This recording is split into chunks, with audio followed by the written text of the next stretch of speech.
The AIP diet isn't failing you, but there are a few predictable patterns that might be quietly backfiring against you. And once you see them, your flare pattern will stop feeling personal and start making more sense. It's not that the AIP diet doesn't work, it's just that a lot of times it's being used without the right structure. I see three of these patterns over and over again. So let's start with the first one. The first mistake that I see all the time is turning the elimination phase into a long term lifestyle. Elimination is supposed to be a phase, right? It's a way to gather more information. And it's not meant to be something that you live with indefinitely. And here's where things start to go sideways. Sometimes the elimination phase isn't done thoroughly enough to give you clear feedback, not because you're careless, but because the details matter and they're not always obvious. So maybe you remove gluten and dairy, but you can't even think about giving up your coffee.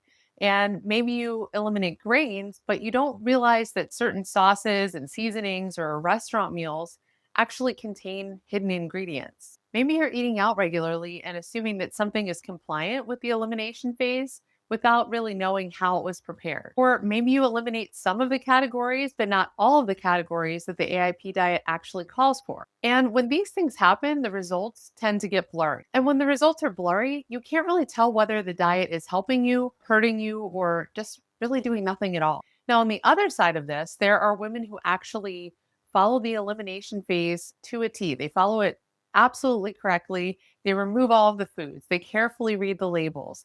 They get really consistent. And then something amazing happens. They start feeling better. Maybe their bloating calms down. Maybe their fatigue improves. Maybe their brain fog starts to lift. And that's when the fear sets in. Because once you finally start feeling better, the last thing that you want to do is risk messing it up, right? So the idea of reintroducing foods, it feels terrifying. Because what if those flares start to come back? What if you undo all of the progress that you worked so hard to achieve? So you stay in elimination, not because you're stuck, but because it just feels safer. And on top of that, most women were never really taught how to reintroduce foods strategically. The reintroduction phase isn't just add a food and see what happens. So it's not randomly trying eggs one morning and just hoping for the best. It's structured. There's a specific order that the foods are tested in. There's a specific amount that you start with. And there's a window of time where you're supposed to observe how you're feeling before you reintroduce the next food. And the other thing to remember about this phase that I think a lot of women tend to forget is that we're not just looking for an immediate reaction. You're watching for delayed changes that could be in your digestion or your energy, your sleep, your skin. Maybe you have more joint pain.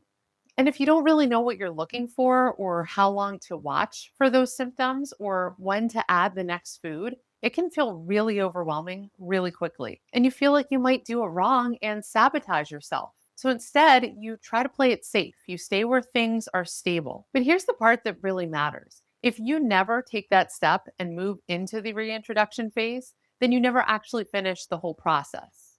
Okay? Because the elimination phase also has a strategic purpose. Its purpose is to give your gut time to heal, to lower inflammatory inputs, and to give your immune system time to calm down. And that's why so many women start to feel so much better during that phase because things quiet down, the noise decreases, symptoms decrease. Many times symptoms stop completely, which is so exciting because that's what you've been waiting for, right? That's what you've been hoping for. But the second part of that process is the reintroduction phase. And that's what helps you to understand what your body can actually handle. It's what turns I feel better into I completely understand what foods work for me and what foods do not work for me.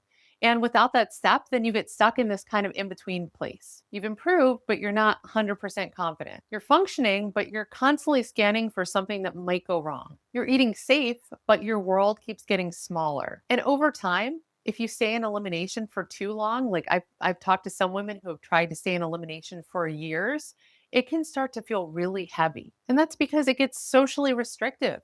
You avoid restaurants because it's too complicated. You skip events because the food feels stressful. You bring your own meals everywhere. Maybe you even start declining invitations. And food becomes something that you have to manage instead of enjoy. And mentally, this can create fear of foods, fear of flaring, fear of just ruining all the progress that you made. But here's the reality that most women are not told. Because the elimination phase gives your gut time to calm down and gives your immune system that space to reset, your tolerance can change. So your body might be able to handle much more than it could before. And the ultimate goal of the AIP diet was never to shrink your diet permanently or to put you on this really restrictive diet. The ultimate goal is to expand your diet intelligently, right? To move from restriction to personalization. But without that reintroduction phase, then you never find out what the expanded version of your diet could be. You just stay in survival mode. And eventually, progress starts to stall, symptoms start to fluctuate again. And that's when doubt creeps in. And you start to think, maybe AIP just doesn't work for me. When in reality, the process was paused halfway through. So it wasn't that the diet failed, it's that you never got the full picture. I want to move on to mistake number two. And this is something that I see all the time. And it's when you find yourself constantly changing something every time your symptoms flare. So a symptom starts and you immediately go into problem solving mode, right? You're like, oh my gosh, a flare is starting. What do I need to do? So maybe you remove another food. You tighten up your restrictions. Maybe you even restart the elimination phase from the beginning. You might add in some new supplements or adjust the supplements that you're taking. And maybe you're up late at night Googling, trying to figure out what you missed. I know I've been there. It's definitely a temptation to go to Google and be like, oh my gosh, what is going on with my body? And on the surface, taking those actions feels responsible because it feels like you're being proactive. It feels like you're staying on top of it because if something's wrong, you should fix it, right? And if you're there with me and you have found yourself constantly changing something and tweaking something every time your symptoms are spiking, let me know in the comments. I'm pretty sure that I'm not the only one, and I'm pretty sure that you're not the only one. But here's what actually happens every time you make a change, you introduce another moving piece, right? Another variable. And when things keep moving, it becomes harder and harder to see what's actually driving that pattern. So instead of getting answers, you end up with more confusion. So if your symptoms start to shift a little or change, you don't know if it was the food or the supplements or the stress or the change that you made 3 days ago, right? And that uncertainty is so exhausting because it makes your body feel unpredictable. And it reinforces the belief that you're missing something, when in reality, your system just hasn't been given enough consistency to kind of reveal what it's doing. So, healing isn't always about constant correction, it's about steady observation long enough so that you can start to see the pattern clearly. Now, mistake number three is something that I also see all the time. I see it with new clients who come to me and tell me what they've been doing to help mitigate their symptoms. I see it in autoimmune Facebook groups that I'm part of, in the conversations that people are having. And this is when you layer multiple protocols based on random advice, not because you're reckless, but because you're really trying to be thorough. So you see someone talking on Instagram about gut healing, and you go buy the gut supplements that they're recommending because you're like, oh, this could help me. And then maybe someone else talks about mold. Maybe you're listening to a podcast and they're going into why mold could contribute to autoimmune disease. And so you're thinking, well, maybe that's my issue. And then you start hearing about adrenal fatigue and then maybe parasites and detox pathways.